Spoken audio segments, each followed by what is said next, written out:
Oh, we are live. Hey, everyone. Welcome to episode 278 of the All Dolphins podcast. Yes, Omar is going to be joining us. He's running just a little late. And I figured since I may be doing some of these live shows solo moving forward, not everything is going to be solo. I am still finalizing plans as to what the All Dolphins podcast will look like moving forward. Can't make any announcement or grand declarations just yet.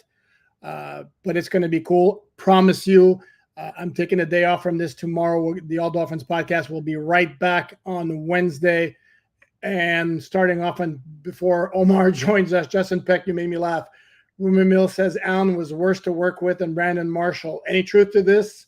Source, I made it up. That's funny. I like that. That is funny. Certainly we'll ask Omar about that when he joins us. For those of you not aware, Omar took a position with the Miami Herald, wrote for them as part of their draft coverage over the weekend, will now be doing podcasts with Barry Jackson. And look who's here. Oh, there he is. Omar, we've already started without you. Well, it's welcome. I'm welcoming myself. There you go. Welcome, Omar. I was just in the middle of saying that for those not aware, you took a position with the Miami Herald, began this weekend working on their draft coverage, and you will be doing a podcast moving forward with Barry Jackson for the Miami Herald, which is why you'll no longer be part of the All Dolphins podcast.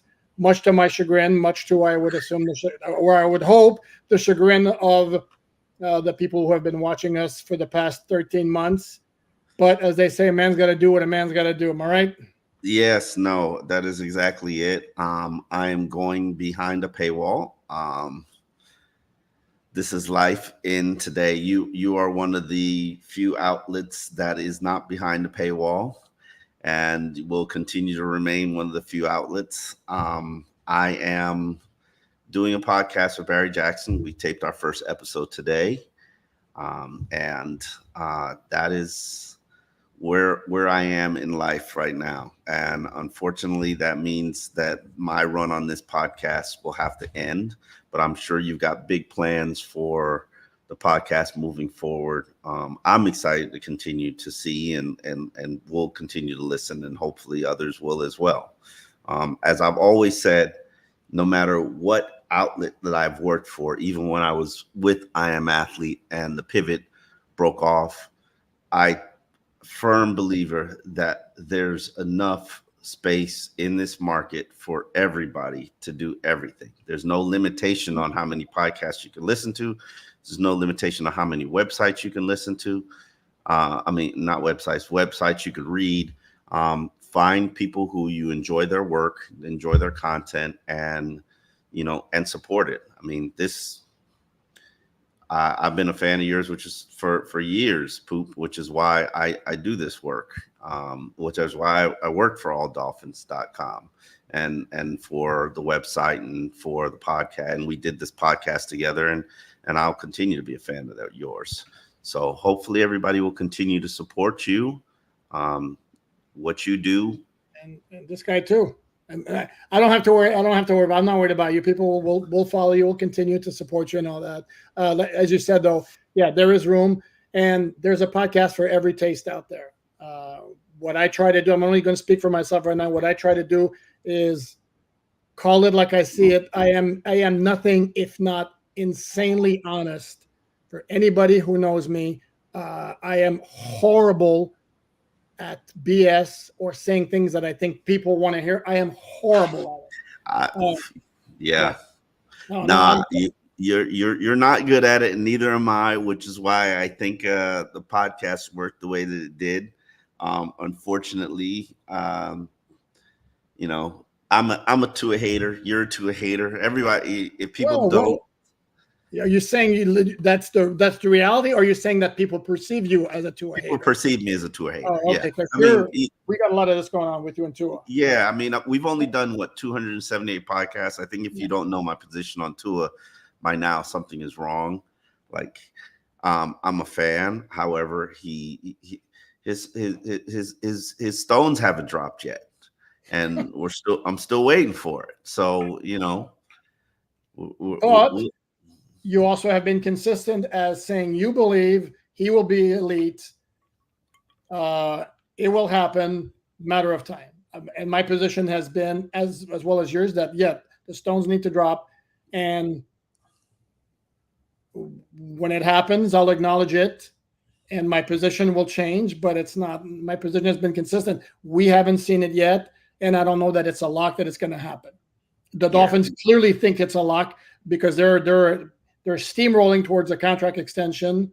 Not yet. Not steamroll. I don't see nothing stop them from getting one done up until because they want to get at the right price. But we really think he's going to play the 2024 under the 5th year option. I would be very surprised.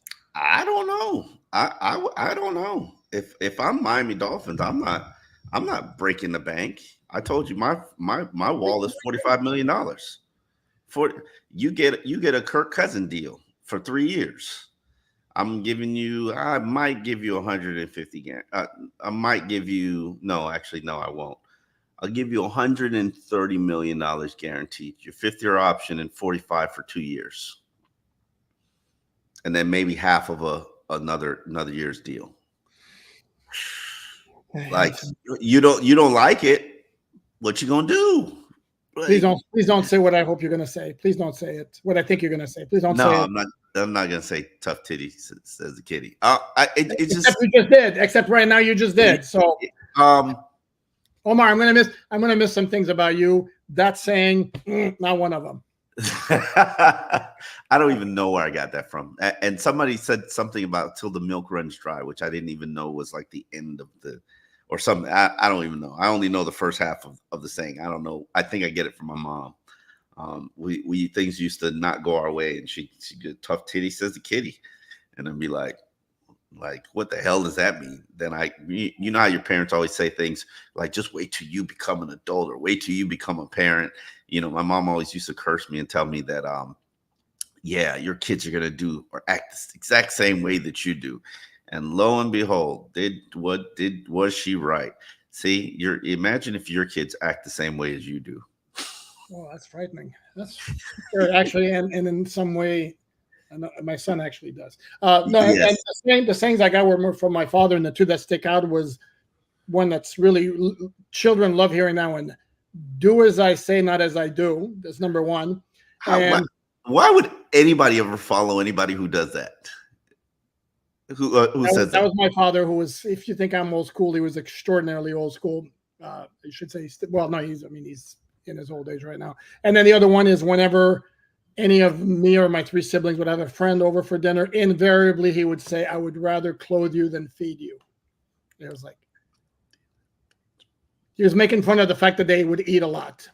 And invariably he would always say it. There was like rolling the eye roll, because it's like we heard of it. It's not that wasn't that funny the first time, but he kept saying and saying and saying it. So anyway, it's nothing to do with the Dolphins. I don't even know how do we get on that topic anyway. We'll tell to a deal to extension. Speaking of contracts, we should mention today, April 29th, the Dolphins made it official that they exercised the 5th year options for Jalen Phillips and Jalen Waddle, which Chris Greer had told us last Tuesday was going to happen. Yeah, he was like, let me like no suspense here. Like what else are we going to do? The suspense with those guys is, are they getting long-term deals before the start of the season? Yeah, I wouldn't do that on either. I'd let them perform out the season, and then even though it might cost me a little bit more money, Jalen Phillips is coming back from an Achilles tendon injury. Would love to see how he performs before I give him $100 million deal. Duh. At this rate, every top 20 receiver is going to be making $24 million a year, which is what Tyreek is making as the highest wide receiver in the NFL. I for those who don't know, I only count what. Oh my God! Yeah, again. Yes, I got to stay consistent. Yes, I only count what goes in your paycheck. What check is written to your name. And last I checked, And I still got to go look it over. Tyreek is still the highest paid wide receiver in terms of paychecks at $24 million. We'll see if one of these new deals trumps that. A lot of these deals are getting really ridiculous. But that's the price of inflation in the NFL, and that's really what it's come down to. So if you do wait a year to get Jalen Waddle's deal done, it's probably going to cost you more money. So it might benefit you now, but I honestly like where the Dolphins are structured. And after I said that, I realized, you know what? Yeah, they have under control for next year too. So there's really no rush. If there's a rush for any of those 2021 draft picks, it would be Javon Holland because he's going into his contract year. And the question there is, how much are you paying him, and where exactly is he as an NFL safety? I know Pro Football Focus and Javon Holland, big time like this. I gotta say this, even though it's my last day on the All Dolphins podcast. I think Javon Holland's agency is 40% owner of Pro Football Focus. It's just and it's not just him. All of their clients are highly rated players. Like, give me a break. Jesus. Is it on by CAA? Huh? No, it's not on. No. Javon Holland's Athletes First, I believe.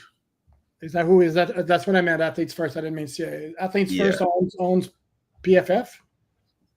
No, I'm just saying they might as well. Oh, got a figure of speech. Sorry, I'm a little. Yeah, no, and let me put this on the record because I'm sure it's going to get back to Javon Holland. I think he's a very talented player. Mm-hmm. Show me Rashad Jones. I'll give you money for Rashad Jones plays. Show me the Rashad Jones play. Except for the punt return, which was like a punt. Except for the interception return for a touchdown. One game you had 2 forced fumbles. Okay. Like, show me the time you've changed the game. Mm-hmm. Well, he changed the game against the Jets, and he basically ended that game because it was 10-6. I don't think the Jets would have done anything anyway, but still it got hairy a little bit at the end of the first half because the Jets got a pick 6 of their own, and then they had the ball at midfield and hoping to get some points on the last play of the half, and lo and behold, it turns out to be 17-6.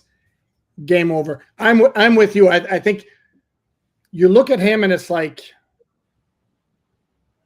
he looks like a complete stud, like it's there, but like you said, the play's not quite there. So you keep talking about this Kyle Hamilton role that you want to see Anthony Weaver utilize.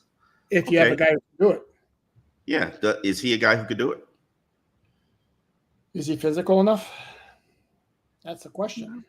That's correct. I mean, I have to look at Baltimore to really, really, really, really scope out what this Kyle Hamilton dude, like how he was utilized. I know he's got size. I know he's got speed. He's like a linebacker that plays like a cornerback. I don't know how many people are like that in the NFL. But yeah, man, I don't know. Javon is supposed to be an all-world player, and I'm not being disrespectful. I mean, everybody loves Javon. He's given a lot of power and a lot of clout inside the organization for a young player who really hasn't had his stones drop either. Because if I'm going to criticize Tua has done more in the NFL than Javon Holland has. Agreed. And we're talking about Javon like he's just an all-world game changer. Show me the Rashad Jones plays. Show me the moment he's played like Rashad Jones in an NFL game. No, correct. Well, yeah, Rashad, especially towards the end of his career, was making a lot of plays in the secondary. He became a big-time playmaker. And that's what I pay for as a safety. I pay for impact plays. Me too. Unless you're a difference maker as a tackler or as a physical presence, but even in today's NFL, it doesn't necessarily work like that. First of all, you can't be a thumper in the back end of the secondary for the most part because you're going to get flags because they protect the receivers, so it's more. Am I wrong? No, you're right. Okay. You're right. I would still want to stick somebody, but you're right. I would No, love to you see do, but how, there's a thin line now. yeah. I remember One at the last thing. beginning. I'm sorry. Go ahead. I was saying I remember at the beginning of the year, Deshaun Elliott was like, "Yeah, I'm still gonna stick people," and it hit stick people. And I can't remember. I mean, I know he played with that style, but I can't remember any major flags that he's got for any questionable collisions. But yeah, it's a new day. No, I don't remember either. One last thing on Javon Helm before we move on. He put out some kind of cryptic tweet last week, kind of semi-suggesting there were new jerseys coming. Gang, for those of you who love it, there has been no indication whatsoever that new uniforms are coming. So, And Dolphin said that's false. So yeah, okay. yeah. I mean, you gotta be, because they're always jersey conspiracy theorists. Yeah, nah. Dolphins flat out said that's false. That there is no more. I don't know if you were there that day. We were having that conversation. I was there. I was saying it. I was saying it. You're just trying to be polite. I was saying it as a fact without necessarily revealing the source at this point. But yes, correct. We were told that. No, it's not happening. And I know there are some fans out there who just cling to this idea of like throwbacks. Throwbacks got to have the throwbacks. Please, throwbacks. They'll be there twice a year. You'll buy them when they're there, and you'll celebrate them when they get put on. And I don't have the fascination with all this jersey stuff. Like props to those who do. And I remember Travis Winfield was always a big jersey guy before he started working for the Dolphins. And I'd be like, okay, like who cares? Correct. It's fine. What are they wearing for each game? Woo! Like, no, I don't care about for each game. But dude, I look at some games and it's like if there's a really cool jersey that's going to grab me. Like for example, the Tennessee Titans uniforms to me used to be like, barf. And then they change. I think their uniforms absolutely kick ass. I think they're awesome. But it's not like like I'll give you another example. Lakers I saw the other night. And I'm an old Showtime Lakers fan of the 80s. Yes, I'm old. But watching them and they have like white uniforms at home and it's like, oh, yuck, blah. But the game starts and it's like, okay, you get over it. And just the same thing with the Dolphins uniforms. It's like, I don't think that's why they haven't won a playoff game since 2000 because they don't wear their throwbacks permanently. Mm-hmm. So, do we want to attack some of these questions here? Okay, we'll start with our good friend Noel. And this is a funny one, too. Noel says, how many void years on Omar's new Miami Herald contract? Thanks, Noel, by the way. We love the void years. That's good. Yeah. That's funny. I gotta let that void year stuff go because that's just the new wave and era of the NFL. Like everybody's throwing void years on deals, and we'll see the ramifications of it in 2-3 years, and we'll figure it out. Like, their cap guru. What's it? Brandon Shore. Sure. Yeah, he's killing it, folks. That's what you want to hear. He's killing it. Thumbs up.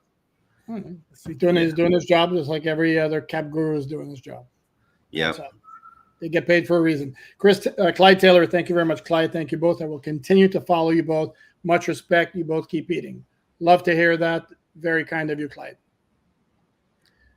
And you'll be very popular because I've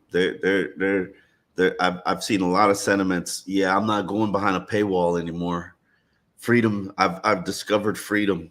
I will continue to be free. Yeah, I will continue to be free. Like, man, but listen, unfortunately, folks, what we do requires money. I know I certainly require money. And I'm not doing it. I'm not doing it for free. And the podcast is free. There's a difference. Yeah. And your continued support, people, is what supports the podcast and what supports the website. So, You know, they put ads attached to it, and that's how Poupard eats and I eat. Now What's the payoff? I needed some financial security. I couldn't be transparent with you. In those 3-game losing streaks, the attendance for the website and the podcast got a little thin. And you know, I like security. I definitely do like it. But when we were rocking, Poop. Yes, we were. Yes, we were. And Dolphins, hey, people always say like, oh yeah, you guys love when the Dolphins suck and hate when they're good. I'm like, are you an idiot? Like, are you serious? Like, when the Dolphins are good, we make money. Like when the Dolphins are good, I cheer for the Dolphins every damn Sunday because you know what? It means more money for me. So, like, that's just the reality of it. Except now you won't be affected anymore. Like, correct me if I'm wrong, whether they win or lose. Yeah, yes. Now you can legitimately be a hater, root against them if you want to. It doesn't affect you in the pocketbook anymore. You know what? I do want to address something about that. Okay, go ahead. Sorry, big rat threat, and we're going to get to you. Sorry, I apologize. Go ahead. I've noticed everybody had an issue with how all the mainstream media outlets and media personalities, from Chris Perkins to Alan Poupard to Joe Shad to Adam Beasley to myself, how a lot of us really portrayed the 2024 draft. And the way a lot of us portray, I mean, and we sit there and we watch the draft for 3 days together and we discuss things. And it's funny because we never really discussed this. But a lot of us had the perspective of, okay, the draft was cool, but you didn't do anything to make your 2024 team better. And while we all sit there and we talk about a zillion things, we did not necessarily sit there and talk about that like, oh, this is what I'm writing. This is what I'm writing. This is what I'm writing. And for those who don't know, we have private group chats, and that hopefully, thankfully, don't make it to the surface level and become public group chats. But, you know, I saw today that, shouldn't tell, but Perk commended Shad for the things that he wrote and how fair he was. The points that you made did not feature any cheap shots or any call outs, or it was just well written and well pointed out. And I wrote something similar to that after the first 2 picks. And I was like, okay, these picks are great. They've got high ceilings, but how do they help you right now become a Super Bowl contender? And I've made the point and continue to make the point on the podcast. I don't think the Dolphins are a Super Bowl contender, and I don't think they're pretending to be one. I mean, if you look at their books financially, they're prepared for a major financial reset in 2025. It's not like they're saying, let's double down on everything we're doing. No, they created the reset button and know exactly where it is to press it. So, you know. No, and that's also the difference between, again, a journalist and a fan. The fan's going to look at the draft, and it's everywhere around the league. Every pick, all 257 picks, were all great picks. They're all going to become stars. Well, no, it doesn't work like that. Like, I saw some metric that the Dolphins had the second best draft in terms of value, which basically was compiled with where they were projected as opposed to where they were projected by mock drafts and draft analysts. Okay, mock drafts and draft analysts. I mean, okay, so for example, Mo Kamara, by most mock drafts or by big boards or whatever, was projected to go much earlier. Again, those are draft analysts doing this. And that's not to say that. So, and then Malik Washington also was projected to go much earlier. So we're going to say now that every Dolphin player, the Dolphins got a steal for every player, even though they lasted until that time. There's a reason they lasted until that. I mean, the Dolphins made, if you look at their draft, you look at and you see they made a lot of value picks. They, you know, here's the thing, not according to the consensus of NFL scouts, because otherwise they wouldn't have been there. True. So this idea, for example, the sentiment that Mo Camara should have been the third round pick, says who? Says draft analysts and all that. He's 6'1". Who didn't know he was going to go on the third day? He's 6'1". Well, again, some mock drafts had him like third round and all that. The final point I want to say on the A draft. lot of people I know loved him though. I understand that. Well, because he's a dog. That's what he's very easy to like. I love him too. The fact remains he's a 6'1", 260-pound pass rusher. And those guys usually, unless they have Dwight Freeney type quickness, generally can get swallowed up pretty quickly. And now he's got what he's got going for him. He's a bulldog who's not going to quit, and he's going to play with leverage and all that. But at some point, the lack of size is going to hurt him. And my thing is, I'm not pissing on the Dolphin draft, but I want to fight back against this notion of like it was like a slam dunk and awesome and all that. Because the reality of it is they wound up with 7 picks. If 3 of them pan out, that would be good.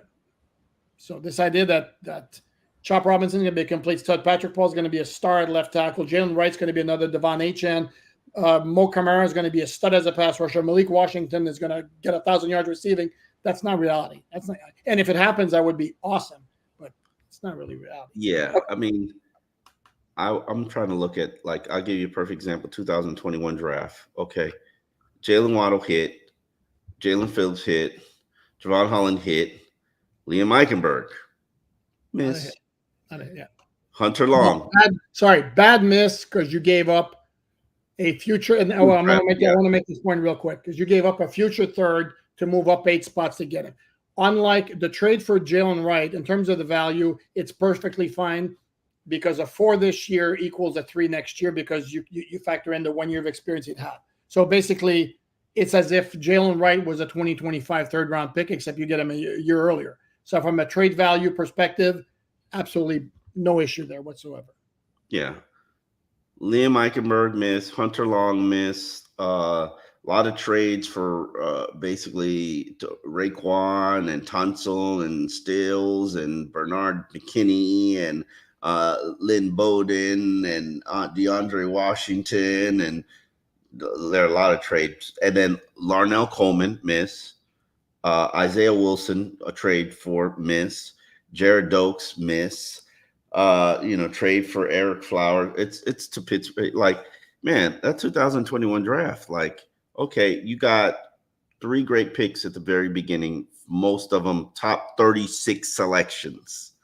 Like, I would hope that you hit on guys who are picked 6th, 18th, and I would have picked that Cincinnati Bengals wide receiver. See, and to me, I would have consummated the trade with San Francisco to go from 3 to 12 to pick up 2 extra first-round picks and made it pick up 12 and stayed there. And stayed at 12. I don't know how I feel about staying at 12, but yes, I hear what you're saying. You know who went 12 and 13, right? Who? Micah Parsons and Rashawn Slater. This was also a very, very good draft. So I would have just stayed where I was and drafted Jamar Chase because he's going to be the highest paid receiver in the NFL in 2 years. Except if I'm sitting at 3, you're sitting at 3, and I'm calling you, and I'm San Francisco, you can get 12 and 2 first-round picks for year 3. You're not doing it? To me, that's a no-brainer. That's an absolute no-brainer. I just look at it as, are you passing up the opportunity to have a generational talent on your team? And I'm not just like at the moment, because I know what the outcome of Jamar Chase is. Like, everybody knew Jamar Chase was not going to miss. Sure. Like, and I get it. He's with his boy in Joe Burrow, but you put Jamar Chase on any team, he's that dude. And this is no slight on who Jalen Waddle is. Or what he can become. He's a different type of receiver, and he's certainly important for this offense. But Jamar Chase can do everything Jalen Waddle can do and more. Can he not? Except, again, what's the difference between another receiver and then you tack on 2 first-round picks? You don't think the value there is? You'd have to find me the other receiver at 12, because even though I'm not selecting just any other receiver. Like, no. Jamar Chase is that dude, and props to we might see one of these 5 receivers drafted this year become what Jamar Chase is. But will Jalen Waddle become what Jamar Chase is? I would say no. No, but is the difference that big though? Again, is the difference No, two first round but then I traded up and gave up first round picks to go back up in there. Correct, but my point is the difference between Jamar Chase and most of your and other wide receivers isn't to me big enough to sacrifice 2 first round picks again. So anyway, we can agree. I'm not hung up on the 2 first round picks for future and no.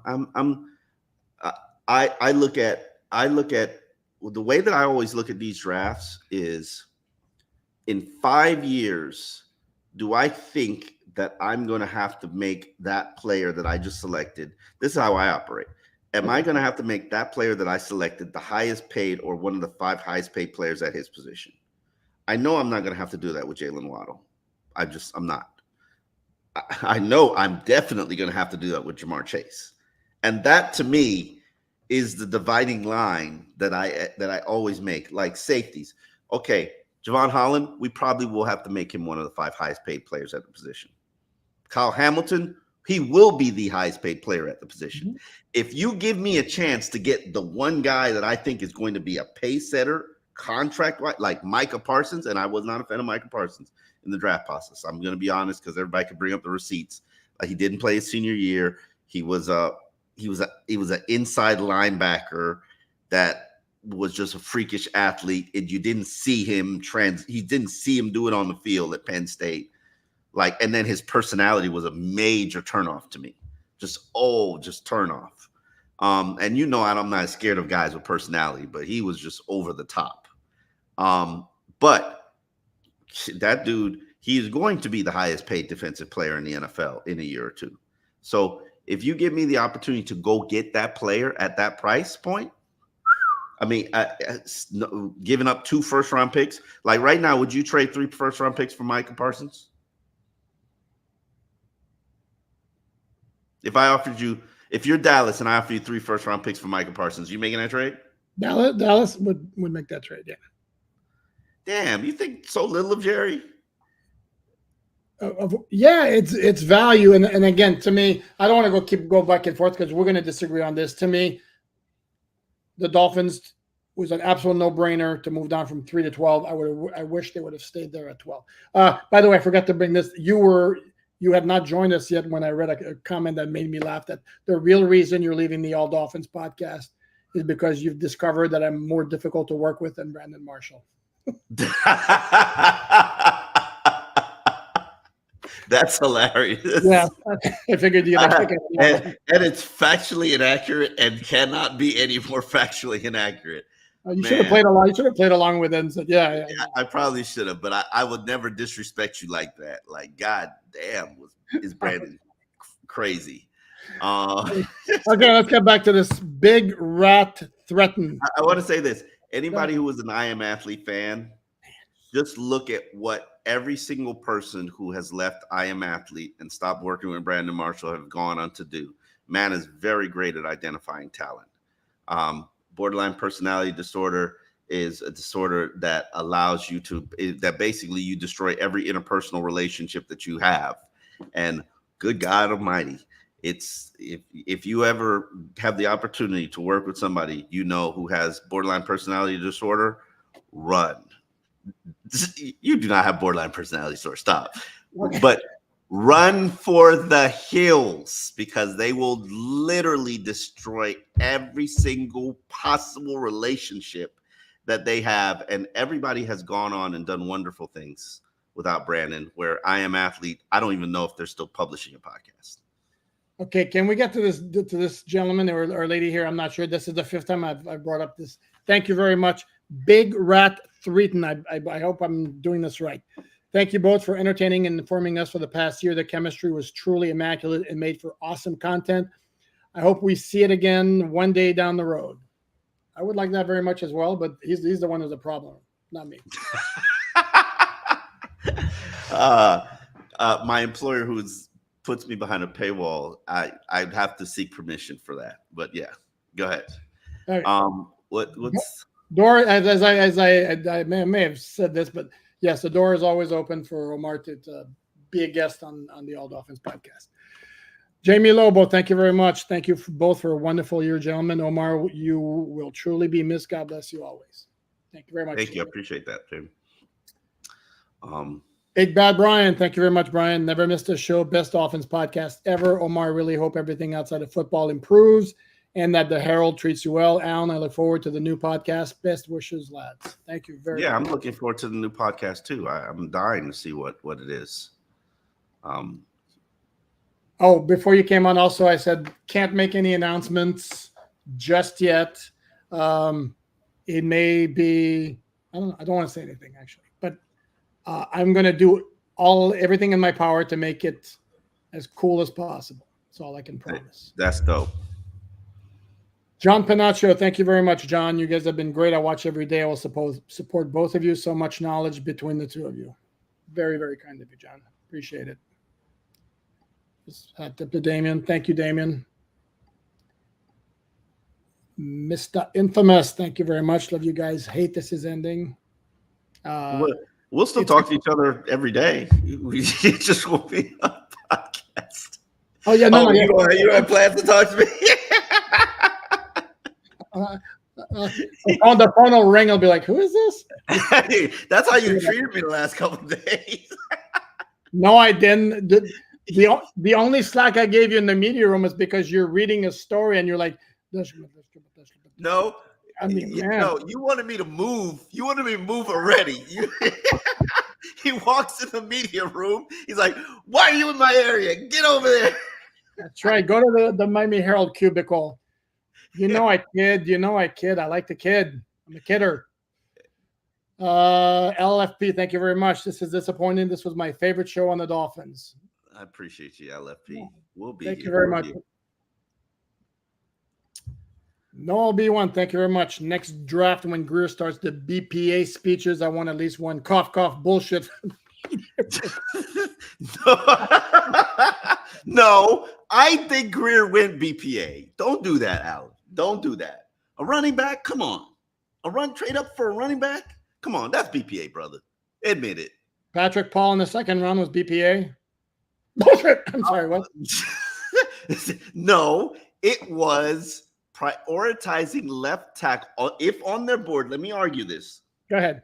If on their board they prioritize left tackle over a polished guard, a developmental left tackle over a polished guard, they'd have to have sat there in their draft rooms and said, Patrick Paul will take a minute but has a higher ceiling, or Cooper Beebe, who is relatively polished but doesn't have a Pro Bowl upside. They've had to sit there and hammer it. There's no doubt in my mind that Patrick Paul was higher on their draft board than Cooper Beebe. Why? And if they had selected Cooper Beebe, it would have been a need fill. And this was not a need fill. This was not. Whoa. It was a need fill for 2025 and beyond. You're going to tell me Patrick Paul, and he may have been. I'm not saying I know that for a fact, but I'm going to say it stretches the imagination to think Patrick Paul was the highest player on their board at number 55. I would say, okay, you're arguing the fact that the position, I think the positional value, Chris Greer has already shown you that he drafts defensive ends, he drafts, defensive tackles too, because of Christian Wilkins, defensive ends, cornerbacks, left tackles, wide receivers early. And probably not even safety, because I say 36, Javon Holland. That's pretty high for a safety. You named practically every position here, though. I'm not sure what the point is. Quarterback, he took a quarterback 5th overall. Edge defender, he took Jalen Phillips 18th. Did you leave out a position? Offensive guard. But then I think Rob Hunt Rob Hunt was a high selection at where was Rob? Rob was in the 30s, I think. I think it was Rob 39. So technically, I'm telling you bullcrap. Erase. Take two. No, I could argue that where Patrick Paul would be higher on most draft boards than a Cooper Beebe. That's fine. But that's not, if it's BPA, that means he's the best player period. And again, it stretches the imagination to believe he was the highest player on the board at 55. To me, it's always the BPA comes in, it's BPA meets needs. It's always when you arrive at that intersection, that's what they do. So that's why when they say we'll always take the best player, I mean, this is where I'm okay. But no, we would never do that because we're nice. We play nicely and we're respectful and all that. But no. I do think he drafted. I think it met probably in even in day 3. Do we need 2 slot receivers? No, they were just picking what was left on the board. No, that's fine. I can believe that more, but again, yes, I'm to not go defensive tackle at all.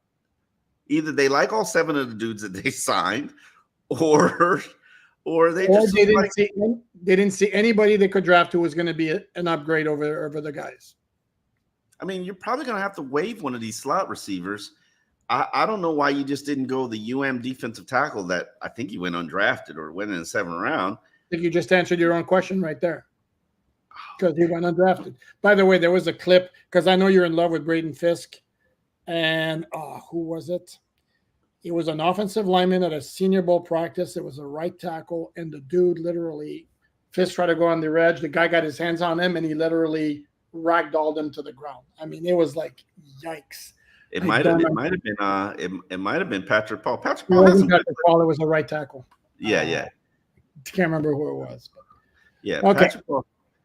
Patrick Paul had some good clips in those one-on-one sessions. I wish I would have gone to the Senior Bowl. It's one of the evaluating things that I really enjoy the most. I'm sure I'll be able to go now with the Herald since they have pretty much endless resources. It's so important to put eyes on these players. I'm so jealous of Perk because he got to see Patrick Paul at the Senior Bowl and was able to put eyes on him and see exactly what he is. And I'm excited to see him at rookie camp, see exactly what that long wingspan.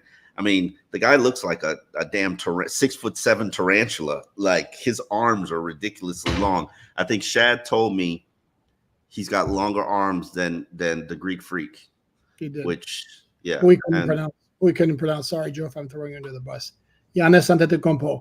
And by the way, yes, Omar, I'll apologize to you for not springing for you to go to the Senior Bowl. Sorry. It's okay. The cost benefit for good old Dolphins, SI.com/NFL/Dolphins. We're not there. Let's go to Max. Thank you very much, Max from Montreal. Omar, I should try to make you read the first 2 words here. Journée triste. Max is saying sad day. It's pronounced journée triste. Journée triste. Journée triste. You were part of my everyday routine. We'll follow both of you. Omar, thanks for teaching me football for the last 15 years. # mob member. Oh man, that mob is a reference to my old blog. I had the Legion and I had the mob because that was back in the day when people would literally, I just write whatever. And people would be in the comments talking to each other, blog communities. Those days are long gone. Now they're on Twitter and people just attack each other. Yes, they do. Yes, they do. Remy, thank you very much, Remy. Hey, Remy. Wish you the best to both of you. I couldn't miss the last gig of the best duo. Please do me a favor. Don't say the fans, but most fans when you talk about dreamers.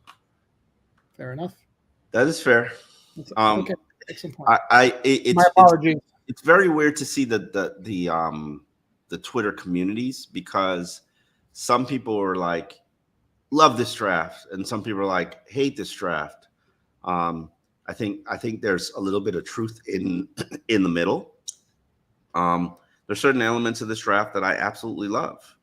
The Jalen Wright. That kid is polished. Yeah. And I honestly didn't even look at backs because I don't have the time to look at positions that the Dolphins don't have a need for. So I didn't watch 1 minute of film for any back. But what I've seen and read and heard about this kid since he was selected is just all praises. So I'm very curious to see how that pans out. But then some of the selections, like, I'm sorry, your whole team's slot receivers. Did you really need another slot receiver? Or is it just the skill set that you love? The quick, shifty, change of direction kind of guy. Like, that to me doesn't make any sense. However, people are do I act like Mike McDaniel makes any sense? He doesn't. Did you see the Chop Robinson video of him meeting Mike McDaniel? And where Mike McDaniel's, you got to look for it. Mike McDaniel says, like, I think Chop commends him on his jacket, the little striped jacket they did, which you hated and I loved, by the way. But I like Mike McDaniel's style. I'm not, and I'm like, I'm dressed in a hoodie, almost every day. I'm like very simple in my attire. Mike McDaniel is a stylish dude. Like, and if you don't, because you guys don't see him every day, like, bro, the outfits are usually. He's got swag. Huh? He's got swag. He's got swag. And Mike goes, yeah, the standard's the standard. And I was like, I love it. Like, because Chop commended him on the jacket. He goes, standard's the standard. You'll get to learn that. There's a great video that I saw about all the pass rusher from UCLA. He trained apparently every pass rusher was trained at XPE in Arizona. Muhammad, Chop, and Latu. Yeah. Let's leave it there. Latu. And they all worked together, and they showed Latu getting excited when Miami selected Chop Robinson. Also, the video I want to mention to you is on Chop is part of NFL Hey Rookie. Okay.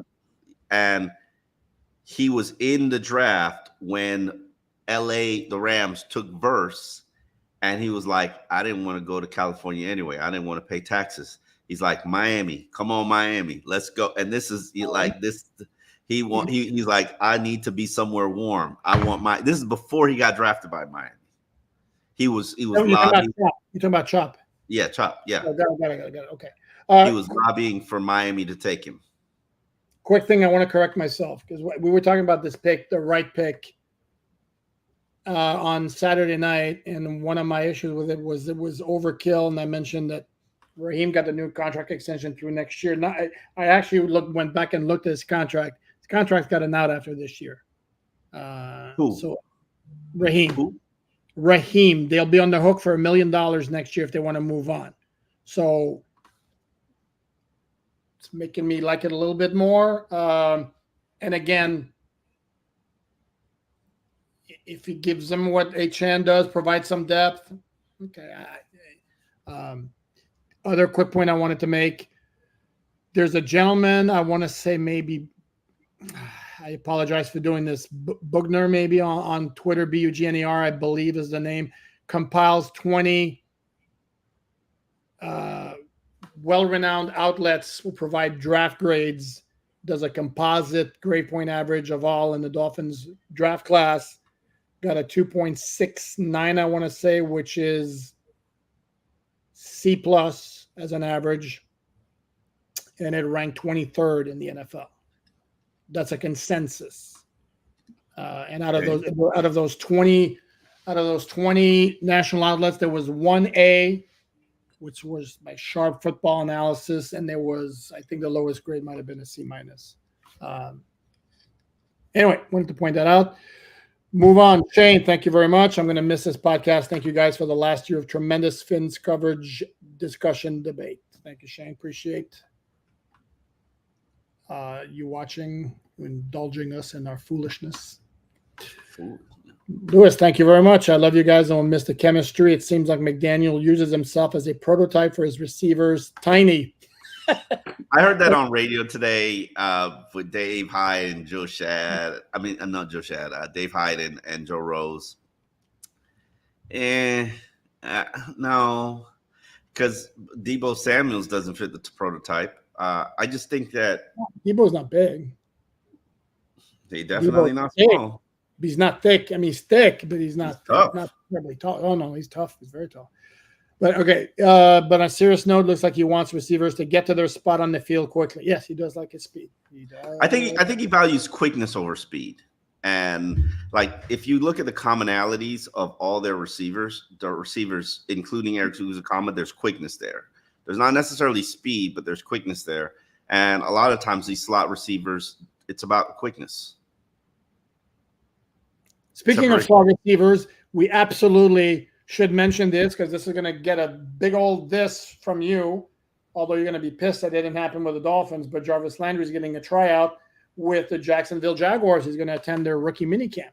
Let me ask you a question, and I'm happy for Jarvis, but when's the last time that a Pro Bowl wide receiver has to participate in a rookie tryout?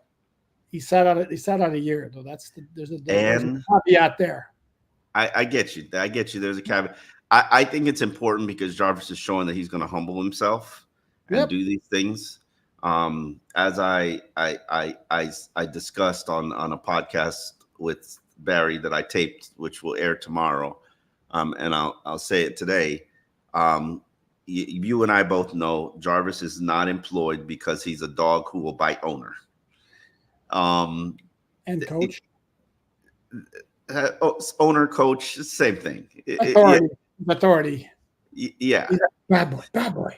Yeah. If you didn't worry, teams that didn't have to worry about him biting the owner, he'd be employed.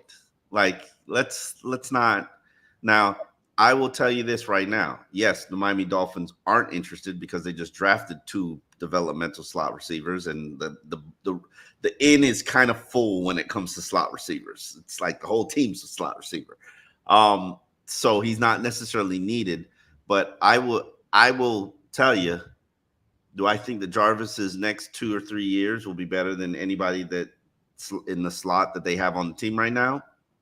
Probably yes. Damn, bold prediction. Jarvis is a beast of a football player. When he's right, he's also been bogged down by injuries the last several years, and he's not getting any younger. I think you're making I know you love him, and I love him too, but we're making assumptions. Let's see if he gets signed to the 53-man roster. Yeah. And I don't think there's any guarantee on that too, because Jarvis can get in there and pout and be like, "Why am I here for a rookie camp?" I think he's got the right mindset and the right spirit, but no, he's not. First of all, if he agreed to go to the rookie camp, he's not going to pout because he knows what the deal is, and I don't think he's trying to prove something. So, okay, let's move on. Matt Mason, thank you very much. Very kind of you. Birthday salami. Damn, Omar, can't we just get one hand heart emoji? It don't work for me. I don't know why. It doesn't work for me. Like I don't know what I never did right. Like I can't. Yeah. He just sits there. He makes a little heart. Mine looks like his. I think you get your knuckles together more. Maybe get my knuckles together more. There you go. Okay. This doesn't make for a very good video. I think we need. Go ahead. Yeah. It just doesn't work. It doesn't. I don't know what I did. For those of you stick with the All Dolphins podcast, you'll get someone with the ability to make hearts. Hey man, I got to sell everything I got. Yeah, I see. Thank you very much. Big Dolphin 13 fan in your podcast. Fan from Canada. You got to tell me where you're from in Canada, because I'm also from Canada. Adam Beasley asked Tier Tart where he can play. Where he can what? It's something. I was just reading a comment. Okay, but hold on, dude. Let's take care of our people. Okay, yeah. 165. Thank you very much. Omar, how soon till we find out about your new podcast? It's coming out tomorrow, so you'll see it tomorrow at the Miami Herald. At the Miami Herald, and it'll be on YouTube and every place you find podcasts. Oh, you guys are you're not keeping it behind the paywall, the podcast? No, I don't think their podcasts are behind the paywall. No. I'm still learning them. But their podcasts are on YouTube, and obviously they got some work to do to get the podcast game up to par and up to snuff, and that's what I'm there for. So we'll work on it. Okay. Clyde Taylor, thank you very much. Is there a chance we get 2 together at a big game next season to be determined, either live or on site? You talking about the 2 of us together? Is that what that means? If that's what you're asking, no, I don't believe that's going to happen. because of him again. I'm sorry. What? Yeah, maybe a joint practice. Maybe if they go to like Houston again, we'll be there. I'll be there. You'll be there, and we have a All Dolphins podcast dinner. Don't rule it out. You'll go on the road. Oh no, dude, we'll get together. I think he was talking about a podcast together. Oh, podcast together, of course. I don't. I'm one of those people where I'm like I don't really follow rules well, so I'll sneak over here. Okay, well, did you just say that's true? did I? Whoopsie! No, those rules. I mean, sir, yes, sir, all the time. Yeah. I listen. My new employer got a speech about me and making sure that I follow rules. I'm like, this from the Dolphins. This is. Oh wow! I'm like, does this really follow me everywhere I go? I'm like, yes, I am a habitual line stepper. I will see the line and I will step over it just to see what happens. Yes, that's who I am. And sadly enough, just as my mother told me, my children are the exact same way. Okay, moving on. LFP, mad at Omar for leaving, giving up too soon. Man's got to do what a man's got to do. Yeah, nah. Yeah, I am leaving soon. If you knew what was going on in my life, you'd understand a little bit more about why this is important and why this is necessary for me. But I just got to get my life a little bit more stabilized. So, Clyde Taylor, thank you very much. Sorry, Omar, I didn't mean to cut you off. Any chance of getting you two to do play-by-play without vid on a big game? Would be fun to hear you both during a game. Suggestion. The financial considerations would have to be tremendous for us to like bypass our normal duties. It's the problem because the game's going on. And I'm like watching, writing down notes, writing the entire time. So, and I'm tweeting and making snide comments and thinking about what the hell I'm going to write and watching the sidelines. I am going to enjoy going back to the seeing the game from the side, from the field, not from being able to watch the sidelines. You didn't do that last year? Sometimes we'd have the podcast right after, and I can't do that in the stadium. So sometimes I didn't go to. So whatever. Alan Williams, thank you very much. Hey guys, love the show. Saw every episode. Thank you. My wife was jealous because I always had to make the time to watch. LOL. Oh, Alan, I appreciate you, man. Thank you for watching and participating, and hopefully you'll continue to not only just support this podcast, but support the Dolphins in Depth, which is what it's called. So as we continue to grow that. Ride or Die, Killer Smurf. I call this guy Killer Smurf, and I actually know him. We're actually friends now. Okay. And yes, I have people don't know this, but I literally had somebody I met on Twitter as one of my groomsmen in my wedding. Nice. So yeah, I went on a boat with him yesterday. Like Mark Dela Cruz, who runs a phenomenal. Yeah, he sponsored us on the podcast for You Break Will Fix, and he's got a car customization business now. Coolest dude ever. But Killer Smurf is another one of my friends. I call him Killer Smurf because, as you see in his picture of a child there destroying something really purple. I back in 10 years ago, I was just like, yeah, you're going to be called Killer Smurf because it clearly looks like the baby in your picture has destroyed a Smurf. And I'm leaving that up because he's calling me cool. So thank you, Mike. Yeah. Shadow Fatez, thank you very much. You will be missed. Love the two of you, Omar. This is Waylon from QAM. Yes, lived around the block from you by Colonial and covered UM for a few years with you. I can attest you're the same great dude on and off the air. Read you on Herald. Appreciate you, Waylon. Hopefully we'll see each other again one day. I don't live in Colonial anymore, but it was cool community. What about me, dude? Yeah. You gonna read me? I don't like being left out like that. Oh. Miami FLA 305. Thank you guys. Always a great show. Both of you are first round picks. Thank you, Joby. Are we BPA or we need positions? Or positions of need? I always say I'm that guy with suitcases of luggage, and just Like I did an orientation with the orientation today at the Herald, and a point of emphasis was what your Twitter activity and what you do and how you tweet. It represents us, so please be careful. Yes, I was on my best behavior for all Dolphins. You're like, Sure. Sure. yeah, Yeah, we'll go with that. Maddie B, Omar, will the podcast you and Barry are doing be on YouTube? I think yes, it will be on YouTube. I'll be when watching. when I figure out how it's disseminated, and I'll definitely share it and tell people how to find it, and we'll make it work. Omar was joking. Wish you luck. Gonna miss you two together on this podcast. Yeah, man. I'm not going anywhere, people. I'm gonna. There it is. This is the one that I saw. I don't know what it means. Adam Beasley asked Tier Tart where he can play on the offensive line. What were your thoughts? No. That was a slip of the tongue and a mistake, like all of us make all the time when we ask questions. And then he followed up with another question where he said specifically the defensive line. It was just, again, all of us at one point or another make a mistake, slip of the tongue. We say something that's obviously incorrect. Obviously, Adam knows he's a defensive lineman. He just slipped. It's not. Yeah, and Tier is probably the most polished and accomplished of the defensive linemen that they've added.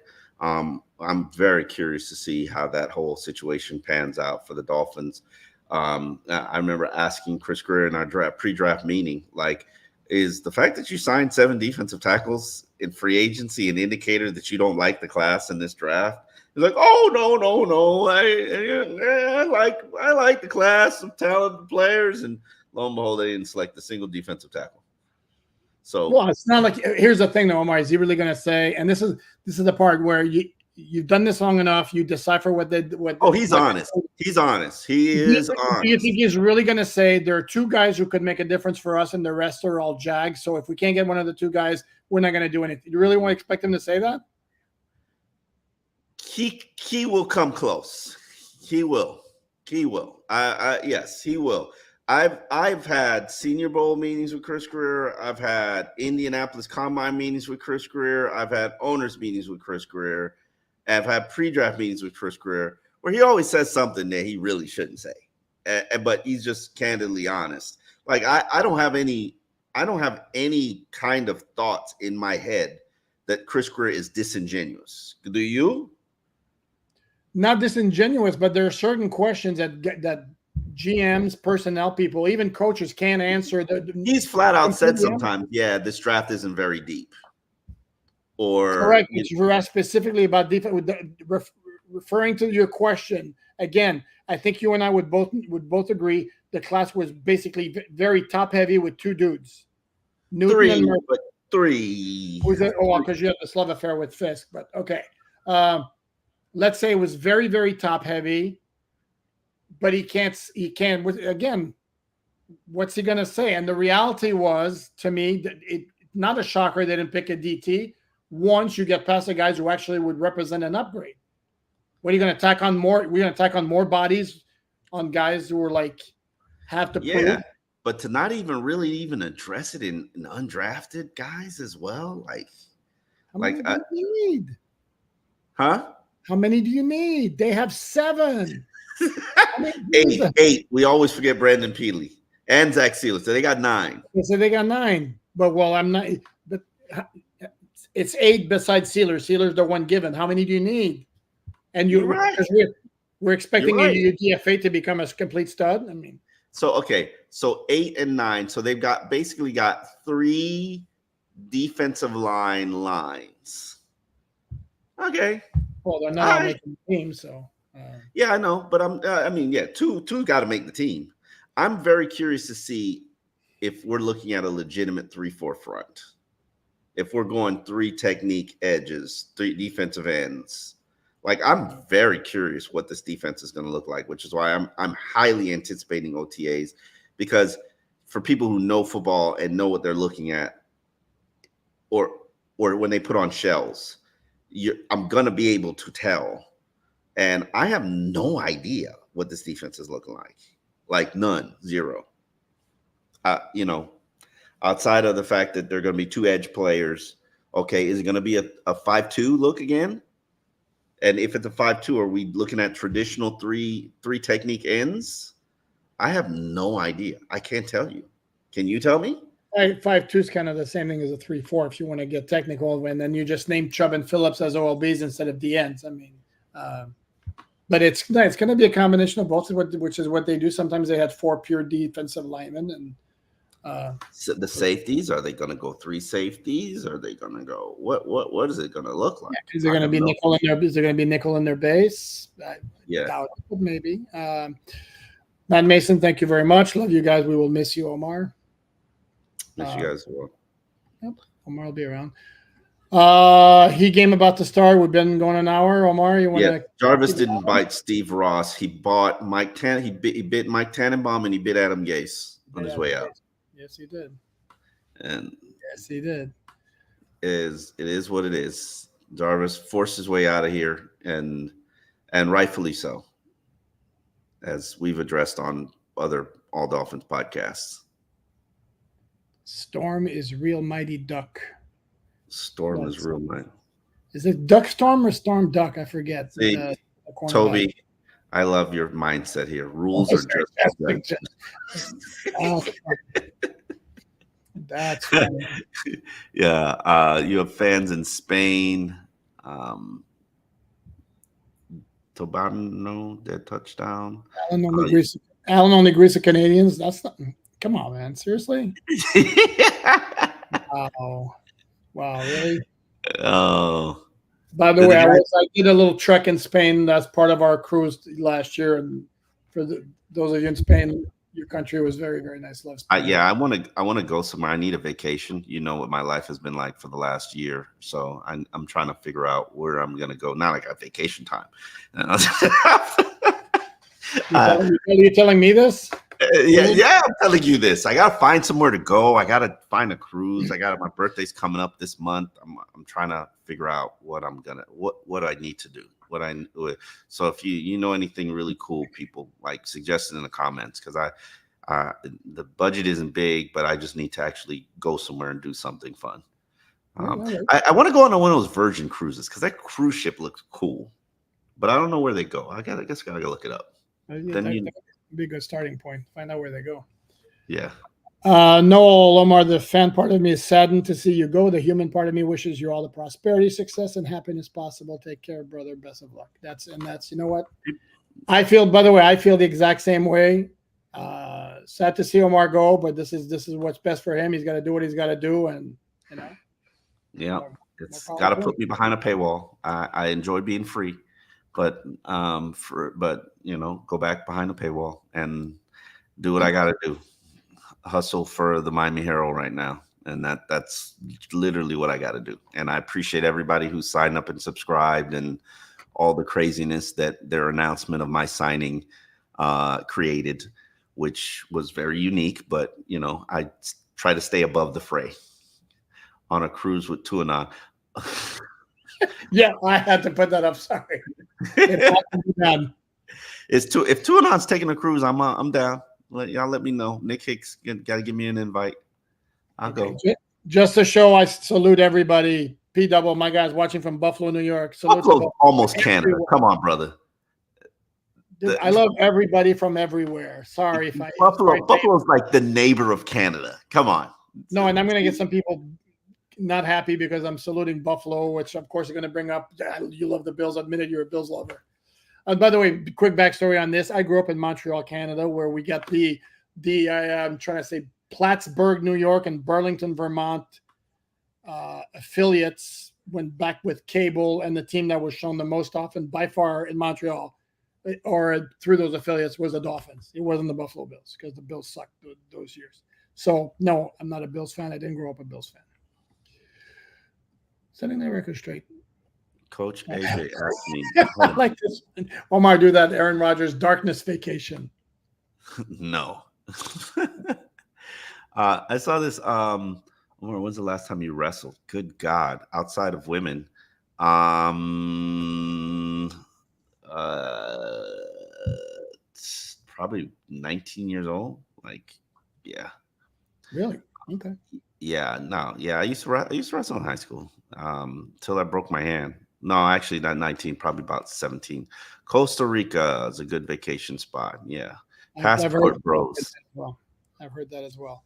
Nautical Hippo, thank you very much. Royal Caribbean does 3-4 night sailings to Bahamas.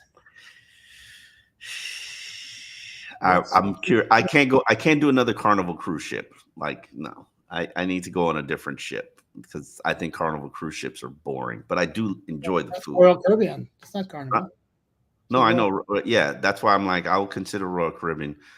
Celebrity cruises out of Fort Lauderdale. The rates are reasonable. Focus on the Celebrity Beyond ship. Okay. Oh, wow. This isn't true. Were you a Bret Hart fan? Montreal screw job, Coach AJ. I watched wrestling growing up until teens, maybe. So I was not following or watching wrestling as part of the Montreal during the Montreal screw job. I did watch a documentary. They had a documentary series about wrestling, and they had an episode in the Montreal screw job, which was really, really, really interesting. But no, I was not a Bret Hart fan. Matt again, loving you, but we had this before, right? No, yes, no. Thank you, Matt. Roasted Nut says 4-3 cover 3. Do you think there'll be a 4-3 poop? No. I don't. They don't have. Yeah, you can make Phillips and Chubb and traditional ends. It's possible. I mean, you act like they go backwards anyway. I don't know, man. I don't know. And Anthony Weaver's clearly not saying, huh? No, correct. They're not saying. You know what? I'd have to like spend some time studying what Baltimore did last year because I would think. But then his ties also comes from Houston, where they ran a traditional 3-4. So I'm like, but that it's I don't know. I think he switched. If you read back on it, that year they completely sucked. They had injuries all over the place, and they switched scheme halfway through the year, and it didn't work well. But injuries were a major factor. Yeah. Anything else? Somebody just said some. I like this one. No, hold on. Go ahead. P double Omar Kelly, Miami Herald with their first pick, Omar Kelly. They're planning for the future. Wow. Okay. I'm like a veteran player who got traded. I'm not a draft pick. I'm old. No, I released your ass. Forget get traded. You were claimed off waiver by the Herald. I kid. He left. I am going to use that as a tease for this episode, by the way. That's funny. Colin, can we get an Omar favorite story from this past year working with Alan? You want Omar the story? Oh boy, I should. Want me to leave the room? Do you want me to leave the room? No.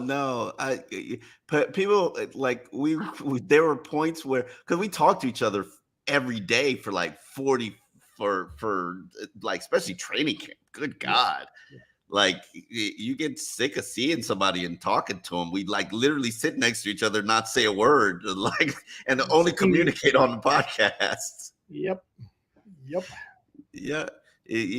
Like I don't know how, but then it's also like I'm not used to working with somebody every single day because we don't go to an office, so you don't like sit there and like deal with people, other humans. But yes, it was always fun. Houston, I enjoyed. Took you to Papa Do's and showed you my favorite eating establishment. I think you had some fish that was pretty good. Or did you have a salmon? Yeah, now that you're leaving, I can say it. The place didn't floor me. No, it was. Maybe not be my.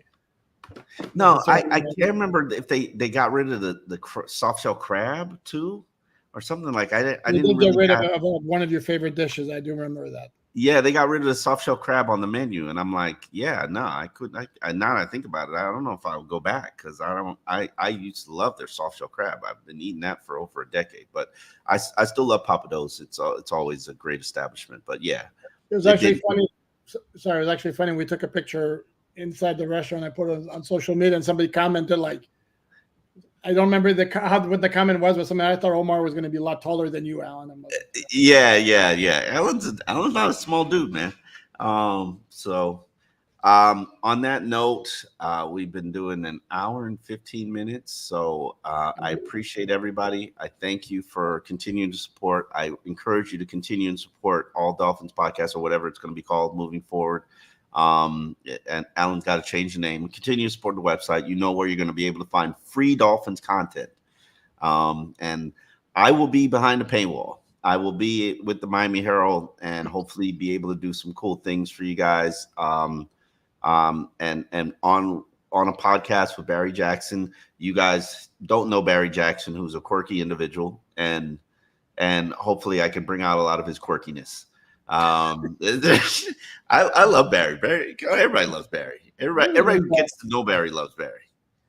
And so, let me quickly address this one, and I'll address what's going on with the All Dolphins podcast here.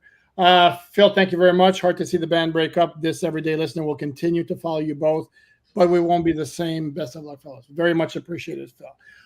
Yes, the All Dolphins podcast will continue. At some point, the name may or may not change. I do not like the situation I'm in as far as that's concerned. Unfortunately, it's out of my control. There are circumstances involved. Probably best for me not to get into it. As far as what the format's going to look like moving on, there's things in the works. It could be regular guests. It could be a co-host. It could be a variety of things. I enjoy doing these live shows. It could be that I do a live show. Those would probably be solo. A combination of all those things. The only thing I can tell you for sure is there will be a podcast on Wednesday, where we'll continue, or I shall continue. And if there's somebody else on the other side, we will talk some more Dolphins. All right. And on that note, Omar, again, it has been an absolute thrill and pleasure. And like you said, it's not like we're going to see each other. It's not like we're not going to see each other regularly anyway. So. All right. Well, appreciate you people. Mwah, as my daughter would say, and love you, and we'll continue to see you, and we are out.